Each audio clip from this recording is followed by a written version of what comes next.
Hey everyone, it's Jason, broadcasting to you live from the cantina on Tatooine. We thought that the show needs some more interviews, so I'm just going to start by walking around and seeing if anyone here can answer a few questions for me. So let's see who we can find. Excuse me, sorry, it's a little tight here. I'm sorry, I didn't mean to do that. Alright. This is just broken glass. I see a hammerhead looking dude over there in the corner, so let me get over there. Alright, let's see. Excuse me, sir. Can I ask you a couple questions just about the holidays in general? Great. So, do you celebrate, Christmas or Life Day or anything like that? I'm sorry, I don't speak your language. Do you know Basic? Maybe this wasn't a good idea because I don't understand what you're saying. I'm sorry. You have a good Life Day, Merry Christmas, whatever, and I'm just gonna get on out of here and we can start the show. This is the way. We want it men.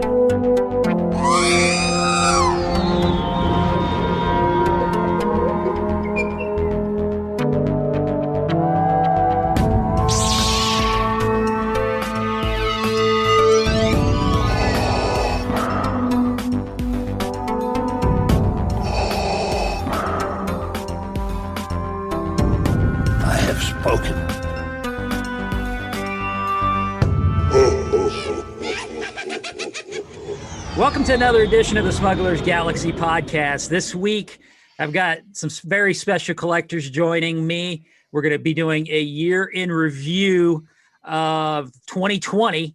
And I've got Jason with me. I've got Tony, Narayan, David, Justin. And we're all going to kind of just go through. Jason's got some questions he's going to ask these guys, and we'll have an hour or so. We'll shoot the shit with them and have a good time. Jason, how you doing this morning? I'm doing well. How are you? I'm good. Good. I'm excited about this episode. Yeah, we got a lot of great collectors here. Yeah, it has. It's been in the works for a couple of weeks, and it's finally here. So let's get into it, man. So let's go alphabetically and introduce everyone and just talk briefly about what you collect. Justin, you're first. Justin, what do you collect? Well, first off, morning, guys. Thanks for having me on. I appreciate it. What do I collect? Man, a little bit of everything. My focus collections primarily are Han and Leia items, focusing on the original characters, and then also get into Emperor stuff. Outside of that, little modern pre-production, cast and crew items, posters, kind of just across the board. But primarily, most people recognize me as a Han and Leia collector with my wife, and then also dabbling in the Emperor. So that's about it. Well, thank you for being here today. Tony? Hey, Tony Johnson. I collect vintage and modern. My vintage focus is mostly pre-Empire, relating to production items. I haven't made that leap to pre-pro. I had a lot of fascination with the mini catalogs, so I kind of I'm currently trying to build the contents of a catalog as part of my collection. I also do a bit of micro collection, like everyone is nowadays. And then as far as my modern focus goes, that's mostly around Black Series. Awesome. Well, thank you. Narayan? Hey guys, thanks for having me on. Vintage and modern. For vintage, Power of the Force, including coins, and focus collections on Boba Fett, Yoda, and Luke Jedi. Also Darth Vader collectors and Darth Vader collector cases, vinyl cases, and modern, mainly Mandalorian items and Black Series as well. I mean, I collected quite a bit of modern, but that's what I'm collecting right now. Great. And last but not least, David? I'm Dave.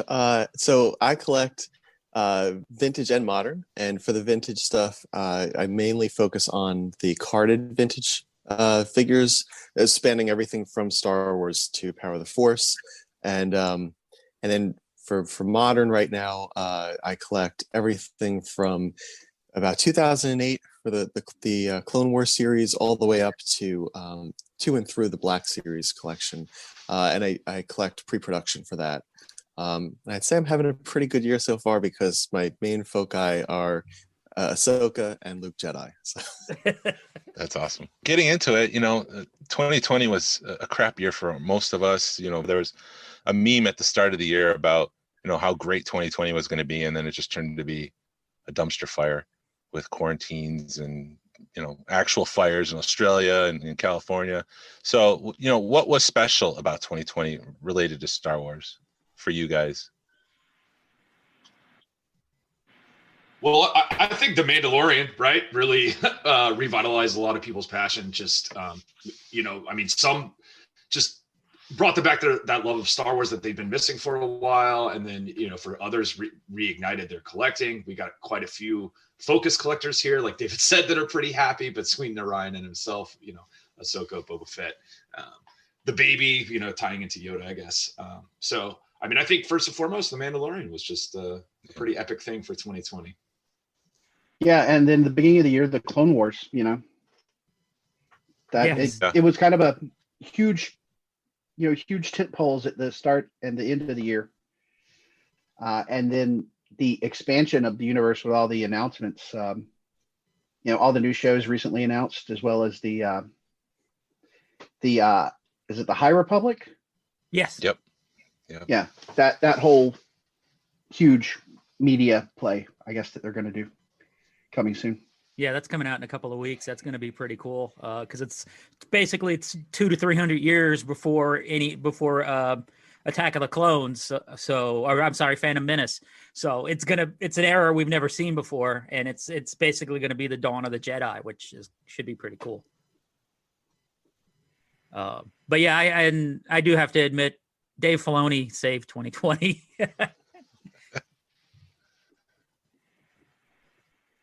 I would say. Go ahead, agree David. with what you guys already have said.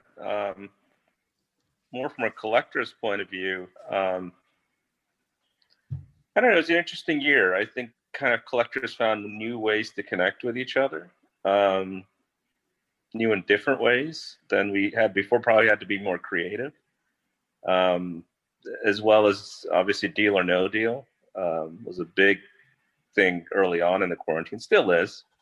But that was a group that was really nowhere before this, and it's become like one of the main traffic groups. So, but also the club. I think this has been an incredible year and kind of unexpectedly, to some degree. We had big plans for this year, obviously, with a bunch of the meetings and the and celebration obviously was being planned, but even despite all that, I think it was a really successful year for the club. Yep. Go ahead, David. No, and to piggyback off of what Narayan said, I think the year posed a question to us as what actually matters. And I think we as collectors and as friends had to answer that and find interesting ways to do so. I think it changed the way that we collect in a lot of ways. At the beginning of the pandemic, we had people that were sharing videos, hour-long videos of their collection, and explaining what the pieces were and basically letting us into their homes. And a lot of people had never done that before. And then with Deal or No Deal, as Narayan said, I think it changed collecting for a lot of people because it introduced a lot of pieces that were never made public before. And then at the same time, we had a lot of people who were on the vintage side who started collecting modern, and maybe those who were modern starting to dip into the vintage stuff, especially with, shows like The Mandalorian. So I don't think our collecting has changed, or I think if it's changed, it's gotten stronger. But I think we had to kind of look inward and figure out what do our collections look like? What does collecting look like in 2020? And how do we all stay together? So I thought it was a beautiful thing. Yeah, I've met so many different people because of 2020, because of these virtual chats. I've met people from all over the globe. It's just been really cool to kind of expand my collector friends because of quarantine. Mhm. I think at quarantine and with Zoom and everything, it 2020 kind of was was meant to keep us apart, but it's brought us closer together with all the virtual stuff and everybody jumping on the Zoom thing real fast. And we're already kind of on that train, like David was saying, with the virtual tours and stuff. And we just kind of, as a club, we took that and kind of ran with it. And other clubs are doing it. And you were seeing stuff in people's collections that you think you'd never see, and then made friendships you think you'd never make because of, everybody stuck in their house and we would through Zoom meetings and Zoom meetups on Saturdays. Yeah, especially within the club, the Zoom meetings, we've gone from, monthly meetups in person to not getting them to basically we have a weekly meetup with people from all over the country now. It's almost like a mini con or something. Yeah. Every Saturday. Yeah, I will say during quarantine, I mean, I've become extremely close friends with people that prior to 2020 were just maybe acquaintances, As I said, as a Leia focus collector, I've gotten to know some other Leia focus collectors as well. We've been helping each other out quite a bit. The Zoom meetings once a week, or other clubs doing Zoom meetings once a month and joining in on those, or the international Zoom meetings that have been popping up has been a whole lot of fun. It's really brought us all together in a unique and different way. And I'm really looking forward to the time we can all get back together in person and these friendships will really, blossom even more. But it has been, it's been challenging, but I think we've done a good thing and done the best we could with what we were given. And I hope it continues to go. I hope everybody's getting comfortable with Zoom and we can continue to do these even once the in-person meetings are available. This is a really good way to get together with people all across the country and across the world. So. Yeah, definitely. That would be a shame if, quarantine ended and we're free to go out and do our stuff and we stop seeing each other. That'd be horrible. But Narayan, you brought up Deal or No Deal, and I was trying to find an angle about Deal or No Deal because it was such a big thing at the start of quarantine, and I was kind of thinking it was a reaction to everybody being closed up. How do you release that energy that you would normally have just living your life? And I think people were kind of channeling that through Deal or No Deal. So going forward, I was curious what everyone thought about a Deal or No Deal. Is it here to stay, or is it just a distraction for a few months? Because people are still posting to it, but a lot of those big ticket items are kind of disappeared from that channel. I mean, there was a pre-production Lando there that I think I saw go up to 16,000 that never sold, and I don't think we're going to see that kind of posting again. Yeah, I mean, Deal or No Deal was quite the phenomenon there at the beginning, and I think you're right. That group had been around for at least over a year, maybe 2 years prior to the pandemic, and had very little traction.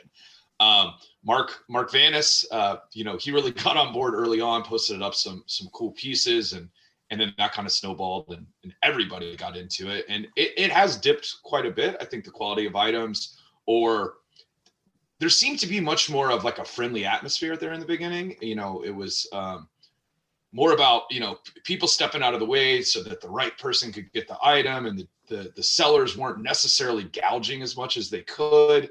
And you kind of seen a shift in that. And the group's grown obviously exponentially since then.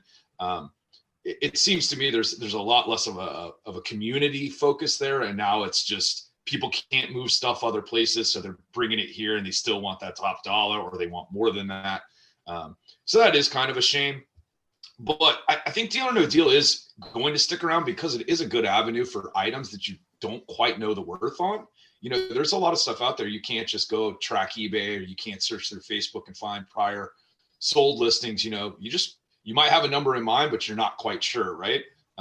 So I think that avenue, I'm actually surprised some of the other groups haven't just taken that format on and allowed it in their group as well to kind of make offers. It's a comfortable thing for the seller and the buyer, I believe. I mean, if, let's say it's a $500 item and you don't quite think it's worth that, if as the buyer, if you just want to throw 350 out there and see if you get lucky. And as a seller, you never have to take the deal. So it's not like an auction where you have to sell the item, but sometimes the right number comes along and it makes you move it. So I think Deal or No Deal is here to stay.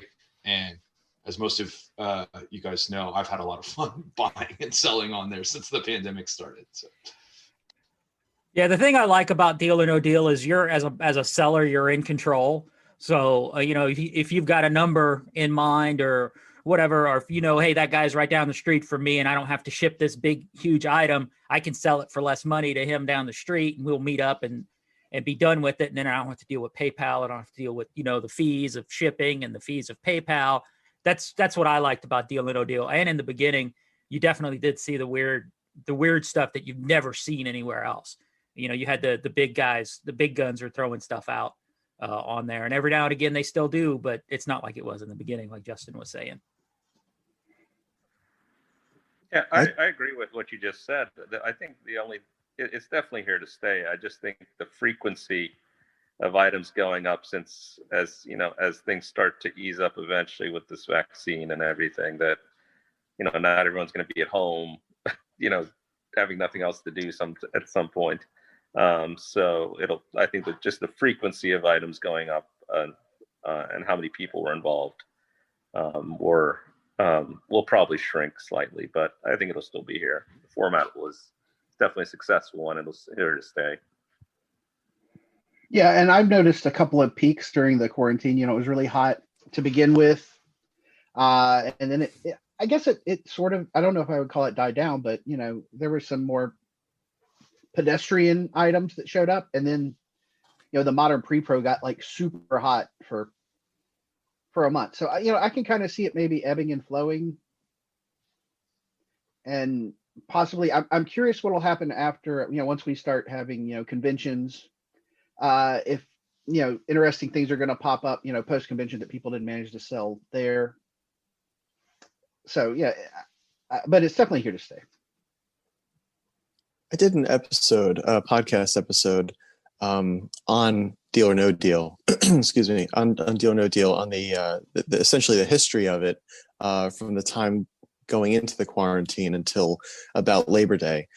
And it was really interesting because it seemed like for every, when we think of Deal or No Deal, we think of the big pieces that had sold, especially early on.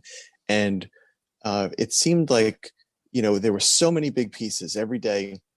There was something else new, or a few other items that were coming out that that had never been seen before, or that people were really losing their minds over. And it was really intense in a really joyous way. And then when I looked into it, it seemed like for every one of those items, there were maybe 10 to 15 items that were $200 or less. But I had I tracked it each month to see kind of what pieces were coming out, which sellers and collectors were offering pieces, and really the heyday seemed to be, I guess, between May and about July, August, like that.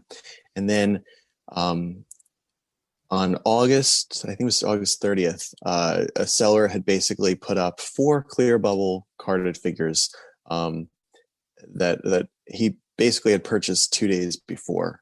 And as I was finishing the episode, I was talking about how, that it was like a train that just wasn't stopping, and it was, really ramping up and everything. And I started with that sale. I had tracked the sale onto eBay. And I don't even know if the seller had items in his possession at that point, right? But he had put those up. They just bought them, basically flipped them. And I looked and I said, I think this is sort of the beginning of the end as far as the rush, during that time. And if you really look, it started to die down right around that time, between the end of August and September. And I think it was because a lot of people saw that it was this great, avenue to sell and to make money. And I think you started to see kind of a diluting of the product and the offering. And some of the bigger sellers, bigger collectors, had stepped away at that point. Fortunately, we're starting to see some of the bigger sellers come back, especially this week. We've had someone even like Jeffrey Coe, who's been offering some great pieces as he goes through his collection and thins down. And then, we've had people like Brandon Vise and Ron Salvatore, kind of come back into the mix a little bit and offer some pieces leading into the holidays. So it's been an really interesting ride for a group like that just turned into the center of our collecting world for a while.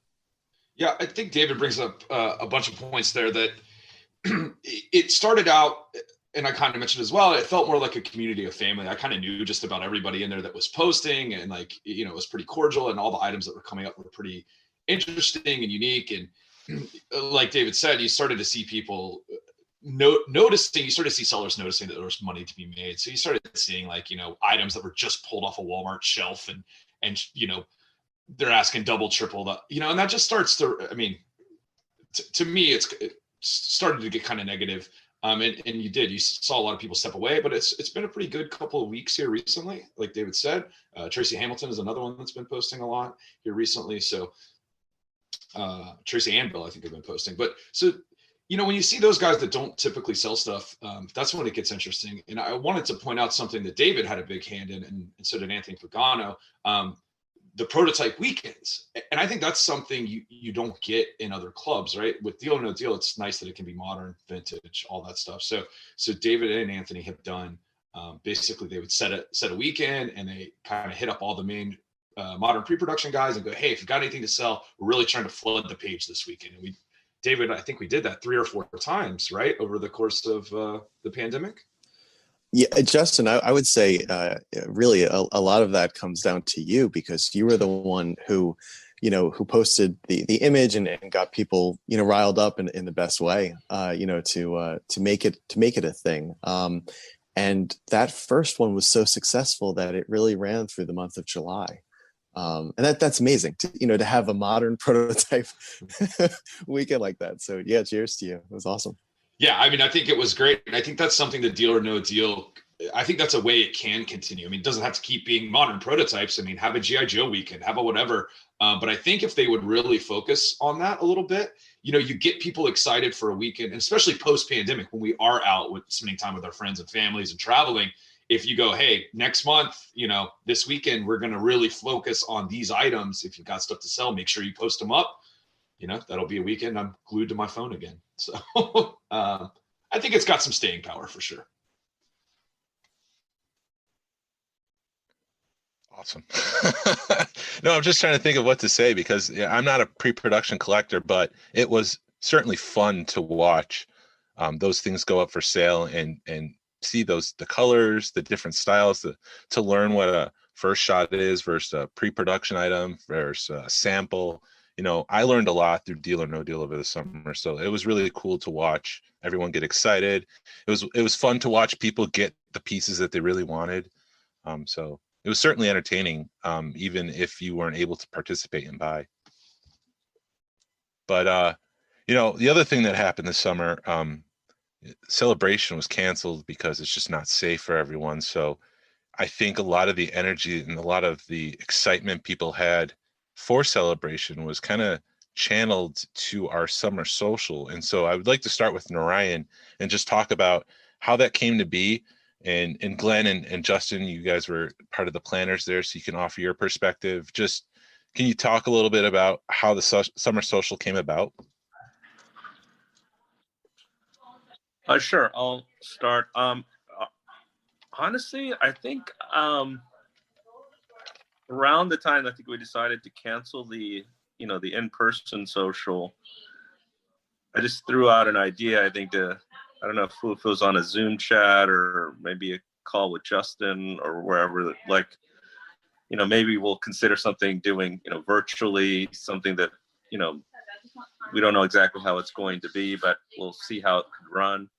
And I'm not sure how seriously we took it at that point, but I think that was kind of the earliest rumblings of it. And I know probably after that, I think Justin really took up the reins, and I think got Mark involved, and he could probably talk more about that from there. But I remember him coming back about a month later when I was on vacation talking to me about it, and I think that's where it really started to ramp up. Yeah, Narayan, I think, there were just some whisperings about it. We kind of were throwing the idea around. And I think for myself, I said, if we're going to do this, let's do it big, right? I reached out to some other clubs, saw if anybody else was trying to plan anything major. Nobody was. And it was really Mark Rusciano. Without him, I don't think I really wanted to go forward. If we were going to do something, I said, let's do it big. Let's do it as big as we can. For those of you that are listening and don't know, Mark Rusciano is a producer for his day job. He works for the NFL and various other television programs and features. So when Mark came on and was willing to volunteer his time, that really kind of opened the doors wide open. And at that point, it was, the club's willing to do it. Glen, Narayan, both Jasons, all the moderators for our club all said they were willing to help out with their time. Now we've got Mark on board. And from there, the ball just started rolling. And it was reaching out to friends. David Quinn, we reached out to him. He was willing to help out. Almost everybody I approached was willing to give their time. Got Gus Lopez on board. We got the guys from the Engineering and Empire book. Got some Kenner toy designers. I mean, everybody was willing to give their time, and we put on a massive event. It was a lot of work. It was a lot of fun, though. Yeah, it pretty much just started as an idea, like Justin and Narayan are saying, and it just blossomed into, if we're gonna do it, let's do it right, and let's do it big, and it blew into a 3-day event. Of awesomeness. I didn't think we'd be able to pull it off, but we did. I mean, it was just incredible that, and it was a much needed thing in the community, because we had a lot of people from all over the country that were getting into it. And I think it was the perfect storm of everybody needing something. And Justin and Narayan had the idea and just kind of ran with it, which was incredible. Yeah, so David, you had a live podcast. Can you talk a little bit about your pre-planning for that and how you felt it was successful or maybe not successful? I think it was a success because you had great guests. Sure. It was. So I was one of the outsiders in a way. I mean, you guys really had planned this event. And so from an outsider's perspective, it is one of the high marks of the entire year.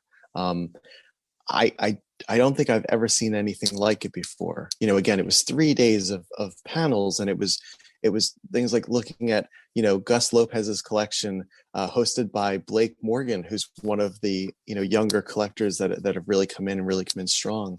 And conversations with Ben and Tom Verby and Ben Sheehan, who are longtime collectors and who are really kind of stalwarts in the hobby as well too. And just hearing their views on collecting. And it was so rich with information and so rich with just connecting that, to me, when I think back on 2020, your event, or I guess our event is going to be one of those that always, sticks into my heart. So when I was planning this, I was trying to think of something to do as a podcast panel that wouldn't be done, right? That wouldn't overlap with any of the other offerings. And I wanted to do it from a certain angle that I thought would be interesting. But for me, really, the idea in my head about, pulling in a group of friends and then having each one talk about his or her area of focus within the hobby and explaining what those trends are. Certain items have become very, very popular and very desirable during the quarantine. And I thought it'd be interesting to give people an update of why certain items were popular, and again, where the trends were in the hobby. So we did that. And in a lot of ways too, it was maybe selfishly like an excuse just to hang out with a group of friends and to do a project, a mini project within this larger project together. And Jason, you were one of them, somebody that I've really gotten to know during this year. And what I was astounded by what you brought to it. And I was just amazed at the way that you worked on it and how seriously also everyone took it. and I think we delivered a pretty cool product. I will say, so that was a few months ago, and yesterday I received a package, and when I opened it, it was I'll show it on video, I guess, just to explain what it is. But Got it. I'll explain it. So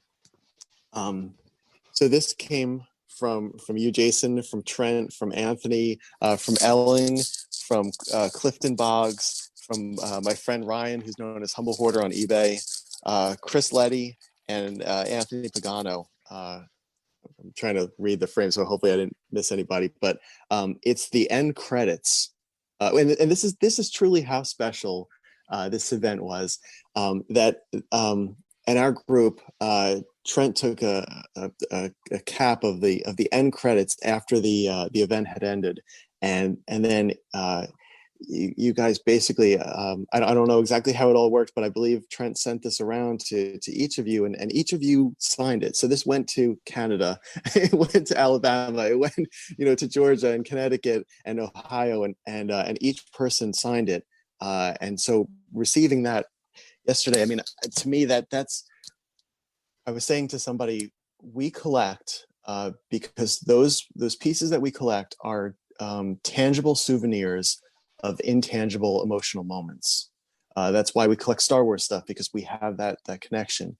And for me, when I received this, it's one of the greatest presents I've ever received, because it is a tangible moment of friendship. It's a tangible moment of an experience that we had over the summer together as a group, doing a podcast panel, that turned into something immensely more, and I love each and every single one of you, and I love each and every single one of you who put this thing together. And I feel like as a group, we all became stronger, and tighter afterwards. And I can't wait for that moment where we can be together in person. So Jason and everybody else, thank you. Yeah, that was Trent's idea, but that's been in the making since August. So it's been going around slowly. And I was afraid you weren't going to get it before Christmas because of what's going on with USPS, but I'm glad you got that. So thank you again for including us on the panel. No, I can't tell you how much it touched my heart. And, I haven't been able to, as I said, I just got it. So I wanted to contact all of you and to say it, but I thought this would be a fitting place to mention it as well, too, because we're talking about it. But again, it's something like a podcast panel idea turned into something like this, and this weekend, this idea of getting friends together over a weekend and doing these cool panels and exploring, different topics within the Star Wars collecting world turned into something that for me, I'll never forget. So really thank you all for, having the foresight to put it together. Again, you said Mark as well for producing it, and just making an experience that we really needed as a group. Definitely. And Tony, you had the perspective of an audience member of a Georgia Alliance of Star Wars Collectors Club member. What was your experience during that weekend? What were some of your favorite panels? Well, first of all, 2 words: sexy time. The little video bumpers with the various figures were fantastic, and those were great. And then panel wise, I think the Kenner and Friends was probably one of the most enjoyable panels you guys did with it was Jim Swearingen and Tim Effler, and I can't the third Douglas Miller. Doug Miller was the third. Doug Miller. Mm-hmm. I mean, that was great. And then Jim's story about going to LA and getting like the full classic Universal Studios experience, complete with the commissary and Trojans eating at the next table, and going to see the dailies, and it was just flashes of light, and everyone was like, "This looks great," and being completely confused by the whole moment was just fantastic. And then the Engineering and Empire, a similar thing. Those panels were really incredible, and it was so surprising that we or the club put those together. I mean, not that surprising, but not unexpected, I guess, for an event. Yeah, that didn't get put together that easily. By the way, it was it was a lot of work. It looked effortless. It was quite a bit of work, but I think I already said, almost everybody was willing. It was really just trying to get everybody's schedules together. But the support we got from everybody, Dave Quinn, all the guests, the panelists, even the club people that helped plan it and coordinate it, everybody was on board, and it was a lot of hard work, but I really think it paid off. It's going to be one of the highlights of my collecting life, not just this year, being able to put that on. So I just want to say thank you to all you guys listening that were in. The outreach we got, messages from people thanking us. They've been having a bad pandemic so far, and it was just something to look forward to, and just a nice weekend for them to enjoy, to get the love back in the community and get their love of the hobby back. We just got a lot of messages, and we really loved all of that. So a lot of work, but I think it really paid off, and it was a ton of fun.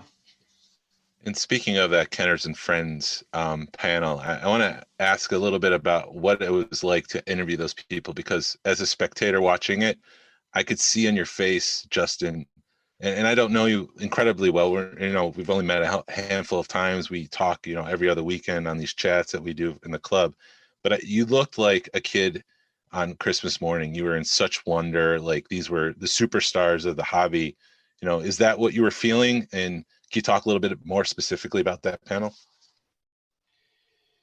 Yeah, I think I blacked out through the whole thing. It was such a high of just I was really trying to ground myself, because I knew that this was going to be a panel that a lot of people were going to go back to and rewatch. And I knew a lot of people were going to be tuning in. And to be honest, I just really didn't want to mess up. I was terrified that I was going to stumble or sound stupid or whatever. And to be honest, it was just like a blur.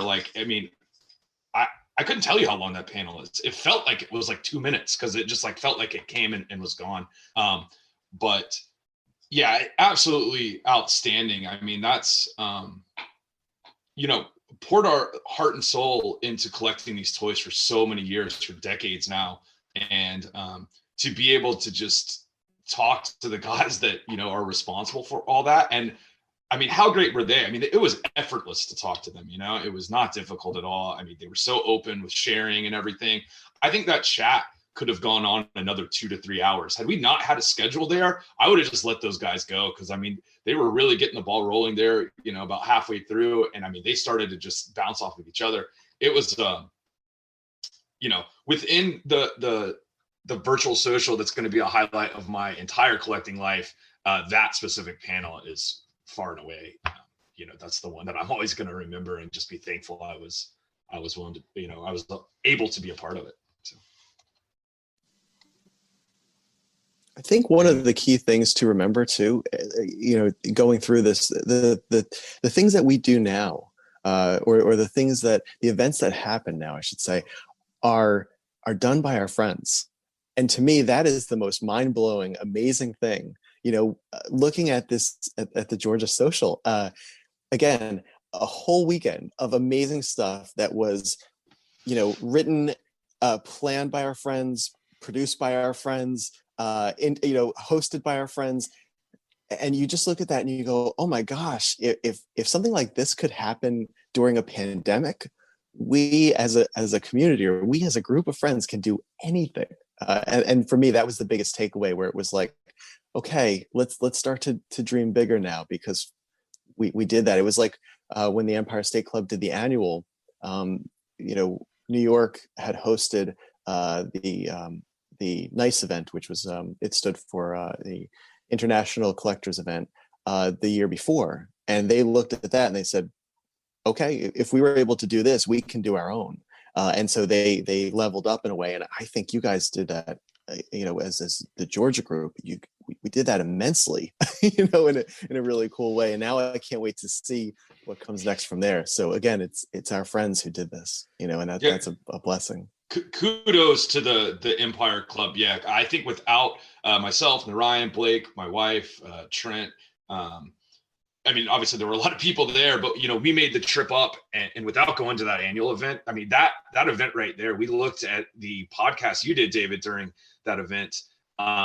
the retrospective of the Empire Club, and we all talked right after and said, man, you know, we want to be there one day, right? Like we want these great memories to look back on, and seeing everybody involved with the annual and how much effort they put in. You know, we were talking like, man, we could do this, right? Like we've got enough club members that are vested that, like, you know, we could put something like this on. And the pandemic hit, right? And we had big plans, but we kind of refocused our attention towards that virtual event, and I think it really paid off.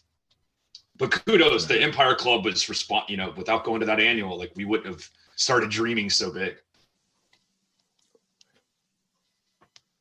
Yeah, Narayan, are we going to see a sequel? Are we going to see the Summer Social Strikes Back? Are we going to see more Back to Tank? Oh, I hope so. You know, we had big plans for the Summer Social as a live event as well. But you know what? I think, honestly, this club has shown how creative it is, even under the most incredible circumstances. So, you know what? It's been an incredible journey, and it's not over. And look, it's only going to get better from here. Every year that this club's around, we make more and more connections with the collecting community at large. And look, the virtual social is an outgrowth of those connections that we made over the first couple years, including the annual was obviously a big push for us.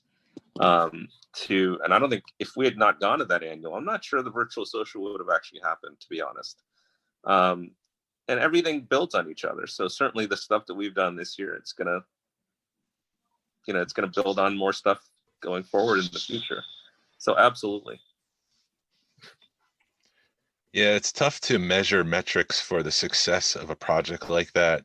But from my point of view, as the Friday night started, you guys were live, and I'm a moderator in the group, and and Mark, bless his heart, he posted the original link in the wrong place. He posted it in the group on Facebook, which is a closed group, and we were inundated with requests to join the Georgia Alliance page.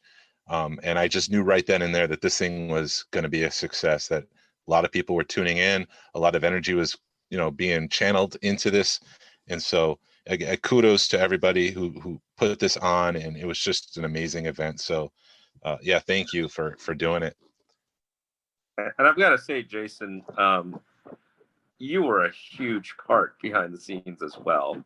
So I know, I think, you know, a lot of people may not realize that, but a lot of the production in the background, you had a huge part in. So, you know, I think we definitely need to give credit where credit's due. And, you know, I think you were a huge part of this event as well. So. Thank you. I have a face for the background, so that's where I prefer to be, making those videos and bumpers. Kind of moving forward here, we've kind of focused on the Summer Social a lot. Tony, you know, what was some of your favorite things that you picked up during quarantine? You mentioned that you're starting to get into the micro collection. Was that a result of the quarantine and, you know, trying to find new things to do? No, really, the micro collection is something. It was one of my favorite things as a kid, and I have the whole collection loose from my childhood, pretty much. You know, surprisingly, I lose all the guns from the 3 3/4 figures, but I have all of my micro collection stuff. You know, for 2020, I kind of started the year out, and I made a list of, you know, here's like 3 big things that I want to chase. And I guess mid-January, I got one of the biggest things, and then the quarantine hit. So I kind of refocused, and, you know, transparencies were kind of a big thing, another deal or no deal kind of thing that seemed to make them super popular. So I picked up a TIE Bomber, the negative of the packaging that appears, you know, underneath the blister. I picked up a negative of that. That's probably one of my favorite things. And of course, the big thing I got was the Cantina set with boxes of all 4 of the figures. And then, more recently, tied to Deal or No Deal, I've started kind of picking up some paper stuff. I bought a set of lobby cards for Star Wars on Deal or No Deal, and then I picked up, the Empire and Return of the Jedi cards at an auction. And I've kind of been doing a lot of poster stuff, a lot of paper recently. Yeah, and you just won a poster with the Winter Social, so congratulations. That is true. And everyone else, I don't want you to say anything that you don't feel comfortable talking about, because I know some collectors have big pieces and they want to keep that private. But what were some of your favorite pickups, and did any of your focuses change or enhance because of the quarantine? Yeah, I mean, Deal or No Deal really expanded my modern pre-production focus. I went, kind of all in there for a bit. So I've put together a pretty fun run of prequel trilogy stuff, mainly just first shots and some proof cards. But Deal or No Deal is a finicky thing, and sometimes there's some really good pricing out there. Especially in the beginning, modern stuff has grown a lot because of Deal or No Deal, but it's a pretty approachable thing to get into. So for me, really just expanding my modern pre-production stuff. No one key piece really stands out, but that I would say has taken up a lot of my time in 2020, and it's been a whole lot of fun just to add to it and add some of the funky pieces and the funky colors, and still trying to get the display worked out just right. But I've been having a lot of fun with modern pre-production this year, and it's been a good way to keep my mind off of the real world, which is kind of why I like to collect, to escape. So I was talking to a friend recently, and he and I were talking about collecting during this past year in the quarantine, and we were kind of dancing around it, and we fully acknowledged that this year has been a rough one. And then we were sort of like, well, but it's been really good for collecting. It's been one of the best years as far as pieces becoming available, and just as far as editions. So I was able to pick up in the middle of the year, or during the summer, my first Ahsoka first shot in 3 years, and to be a focus collector and to go 3 years without being able to really add a pre-production piece is somewhat frustrating, but at the same time it makes sense. There's just not a lot of stuff out there, and so doing it through Deal or No Deal and through the community, it was much more than a simple transaction, but it was put together by a few friends as well, who had really made things possible and had helped. And so some of these collecting stories are nice because they're more than just this person offered this and I bought it. It's something, again, that I'll never forget, and it's a bright spot on what has been kind of a rougher year. But yeah, for me, fortunately, so I collect, as I said, Clone Wars, Force Awakens, Rogue One, Star Wars Rebels, Black Series. So I've been able to add a number of pieces to those different runs, some of which are really hard because there's just not a lot of stuff out there. And so I've been able to get some pieces that I would label as Grail pieces. And then one of the things that happened during this quarantine that has been interesting from my perspective is I've had to, it's kind of forced me to think outside the box. When certain items, I've had the time to reflect and sit down and say, okay, maybe this isn't available right now, but what else is there out there that's worth collecting, that's worth hunting? Part of what we do each year is to go to shows and conventions and collectors' homes and meeting with dealers and truly hunting, right, and networking and finding pieces and helping others, and having friends help us. And we were able to do that from home. We just had to change some of the ways that we hunted, and to me it made it a very interesting one, and it kind of broadened not necessarily my focus, but just the way that I would approach looking for pieces and expanding the ranges of hunting, which was fun. Yeah, this year's it's been a crazy year for me because we all have that list, and I checked everything off my list because of three of these guys sitting in this chat right now. I do, and it's been a crazy year because there's stuff that I've been hunting for 2 and 3 years that shook out this year.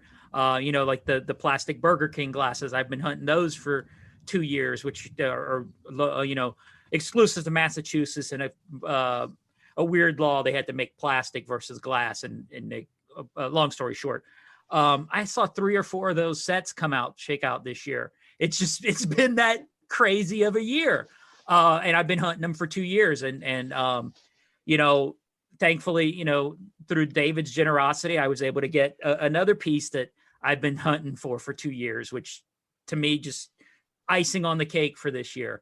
And it was a very special moment. And I thank you, David, for that again. And so, yeah,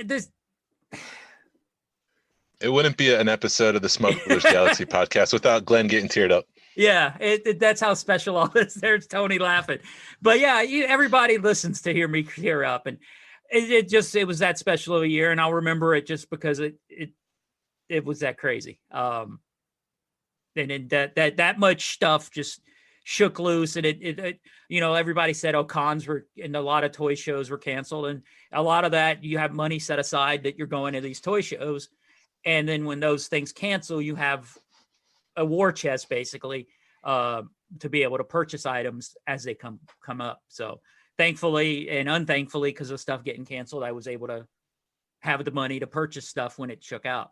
So that's sort of my year. And Narayan, you're the swag king. Was there any cool swag that you love picking up, or anything that you acquired on Deal and Rodeo that you got in 2020? Yeah, if we're just talking about swag or just collecting in general, but we'll just either one. With the swag, but yeah, a lot of not something I would have expected to be picking up on Deal or No Deal, or even in the groups themselves. But yeah, a lot of great kind of early collecting track swag, kind of the sponsor items, which normally would never go on sale or even, come up for sale, because those are precious mementos for a lot of people.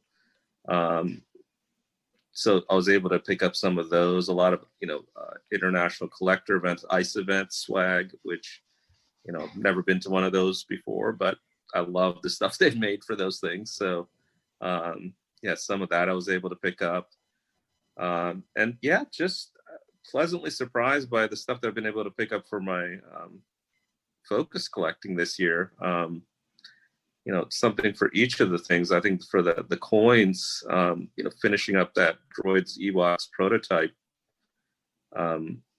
prototype coin run. Never expected to do that. It was only like a few of those coins around. But yeah, one kind of showed up, and was able to complete that set. The Boba Fett run, pretty much finished the US run with a 41 back, which had been eluding me for several years. Couple of nice Luke Jedi items, I think a 2-pack, and a Palatoy Luke, which I'd also been searching for, kind of been on my most wanted lists. And then I think probably the most successful year was for Yoda items for me.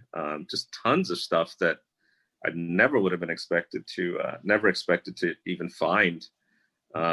Essentially completed the Yoda US run, the Canadian run, and a special offer, Cantina set with Yoda from Canada, a Yoda 2-pack. So all of that stuff, and finding any of those things in 1 year, but to find all that stuff in the same year.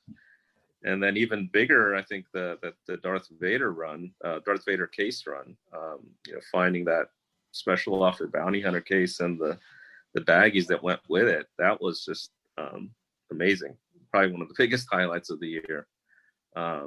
So a lot of people to thank for that, including Justin who messaged me about 20 times on my phone when that was happening. So to get that IG-88 baggie. So yeah, I mean, it's probably been one of the most incredible runs for hard to find items in my focus collecting in a long time. So it's been a great year for that. So yeah, I really should have kept better track of a lot of stuff, but this year there's been just so much stuff here and there that came so unexpectedly and from just people messaging me here and there.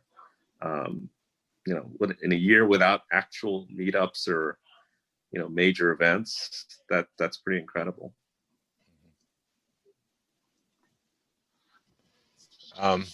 Yeah, I mean, Star Wars has been the silver lining, I think, for many of us in 2020. So, yeah, it's been fun in that respect. 2020 hasn't been fun, but for Star Wars, you know, with the Clone Wars, Mandalorian collecting, it's been great.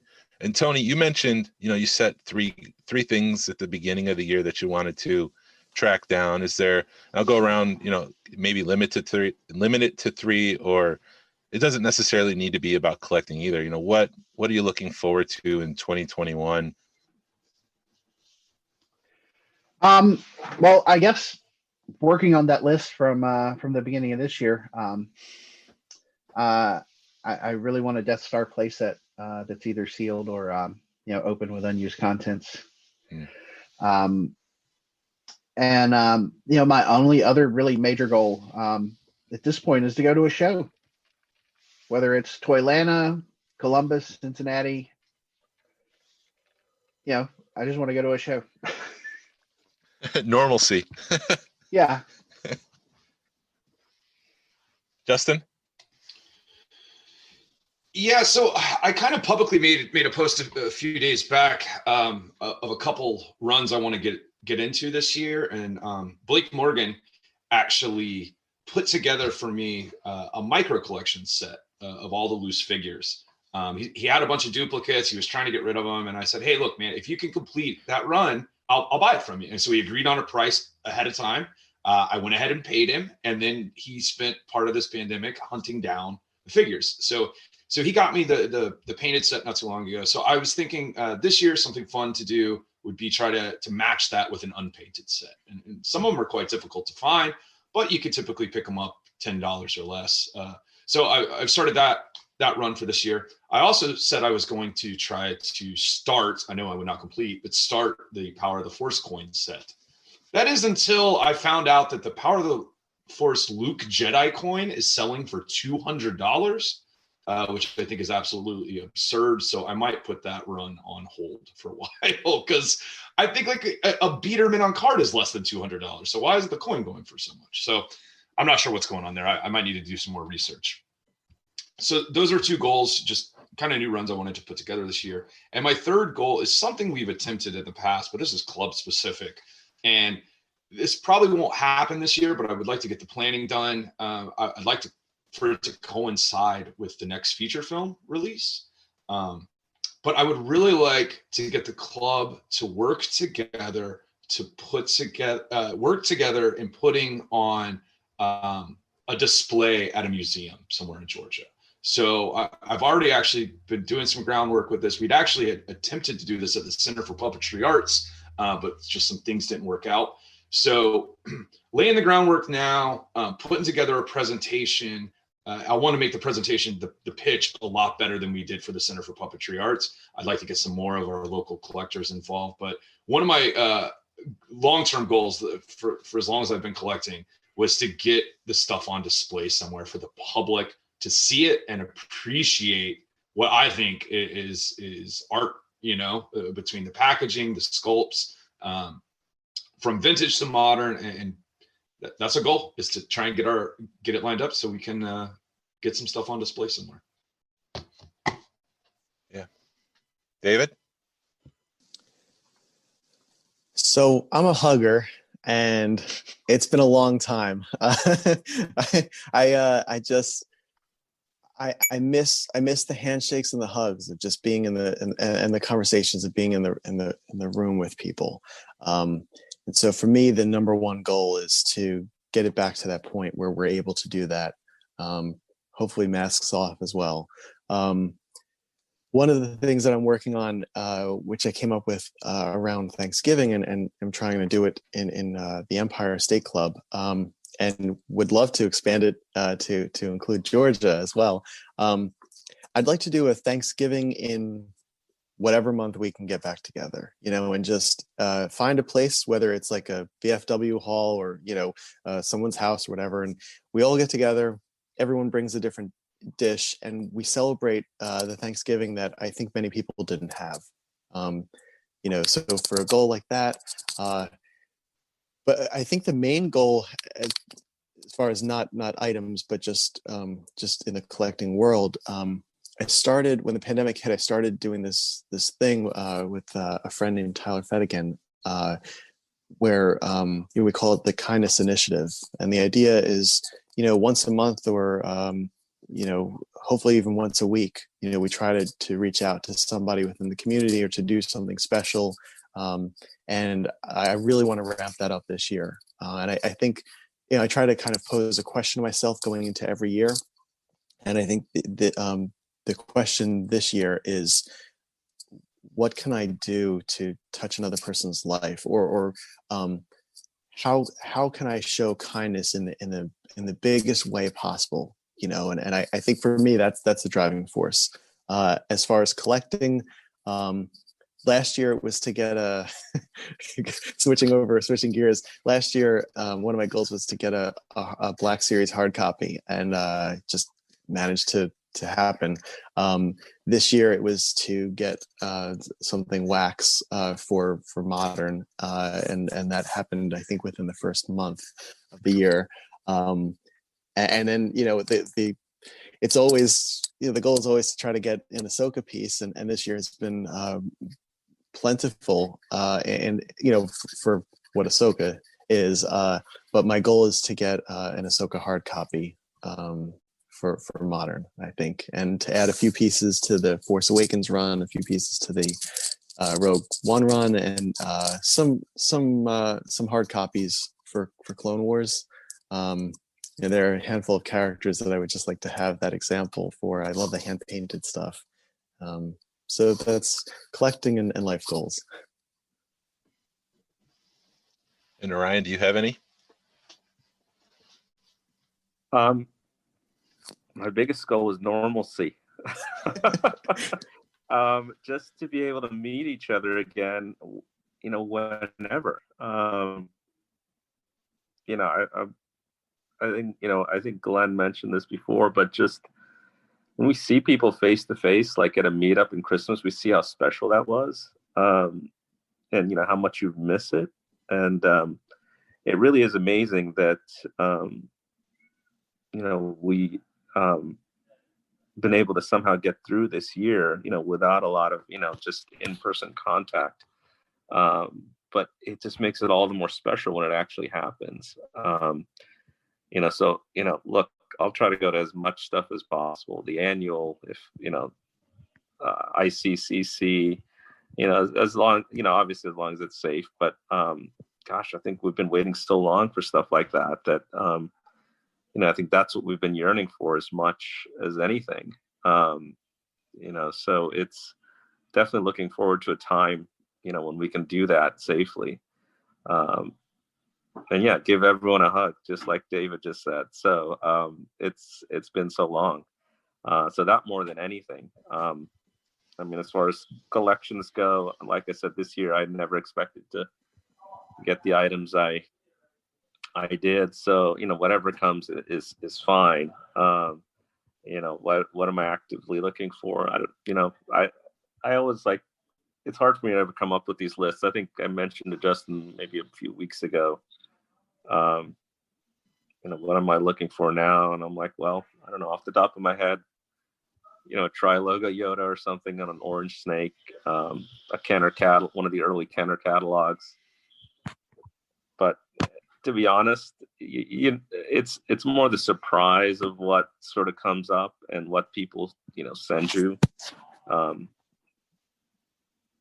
But yeah, so I think that's what makes collecting fun. You just never know exactly what will catch your eye, and so I'm just just looking for interesting times and just interesting items as the future holds. So, How about you, Glenn? I just want to be able to shake somebody's hand and give them a hug where, you're not, to reiterate whatever. It's just so weird because you have no clue what right now, how to introduce yourself to people. It used to, you shook their hand, you gave them a hug. Now it's like, okay, do you want to bump fists? Do you want to bump elbows? I want to get rid of that. Yeah, I mentioned, man, I hope Toylanta happens this year because it's in our backyard. Yeah, going back to shows, being able to hunt stuff again. If I have to check off a couple of things, I like the bootleg ceramics. I'd like to get a Leia and I'd like to get a Chewbacca because I've got they made a R2-D2, a Yoda, and a Darth Vader. I'd like to get, like I said, the Chewie and the Leia version of those. Still hunting down the Phantom from Galactic Heroes, which is going to be my white whale now, which may never, did they ever make it? I don't know. So it'll happen. It'll happen with your help, David, and I know it'll happen. Man. So those are, and it's just right now, it's whatever catches my eye. Like Narayan said, you're looking for those oddball pieces that, whatever. The odder, the better with my collection right now. Jason, how about you, man? Because you haven't said anything yet. Yeah, I have to echo what everyone's kind of saying. It's just seeing people again. I was really excited about the annual this year because I am a New Yorker from Syracuse. Syracuse plus Star Wars equals my jam. I bleed orange and blue, and I also bleed Star Wars. And so that I'm really looking forward to, and I hope that it happens in 2021 because I will be there, and I want to see everyone, and looking really forward to that. Jason, we just to update you, I talked to Fonz last night, and Fonz said it's not if, it's when. So it's on.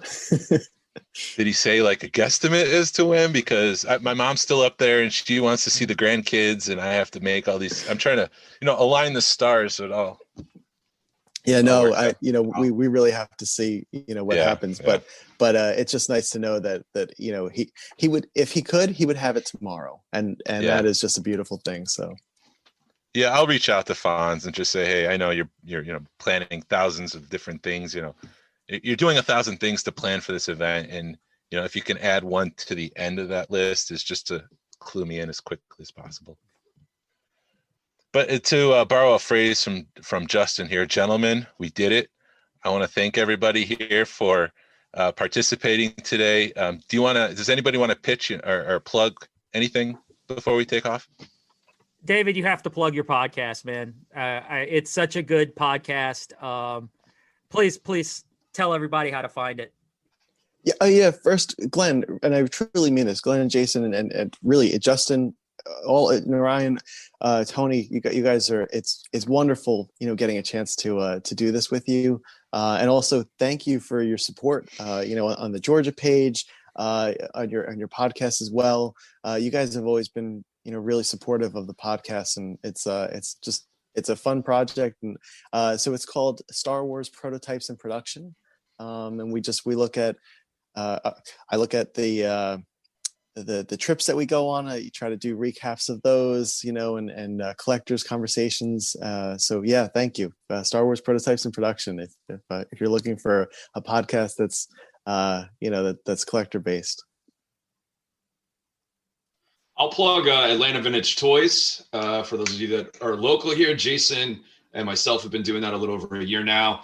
We got a booth at Peachtree Peddlers down in McDonough, and we just last couple months we've added 4 glass cases. Jason put up some new walls, slat walls, so we can have pegs and stuff. And come check us out. A lot of vintage, all toy lines, even some modern stuff too. So Atlanta Vintage Toys, you can find us on Facebook. I have nothing to plug. Well, thank you for being here. 2021, the year we made contact. Yes. Let's not bring aliens into this. Unless they have laser swords. Yeah, and obviously pitching the club, which you guys always do here on your podcast. But for anybody that's local in Georgia, GASWC, Georgia Alliance of Star Wars Collectors, make sure you find us there on Facebook. You know, we're doing good things, at least trying to. Yeah. And, you know, as always, you can email us at smugglersgalaxy@gmail.com. If you got any questions, we're still waiting on that first email. But we'll get but there. We love you. Yeah, we'll get there. We love you guys, and we appreciate all of you guys joining us today for this roundtable of 2020 retrospective. And thanks everybody for listening and downloading the podcast. Jason, you got anything else to say? No, I'm disappointed that the Prince of Nigeria hasn't emailed us yet either, asking for money. But no, this is the way. That's all I have to say. Awesome. All right, guys. Anything? We normally close by saying this is the way. I'll say it. You guys want to join in, or you guys something y'all want to say? But thanks, guys. This is the way. This is the way. This is the way. This is the way.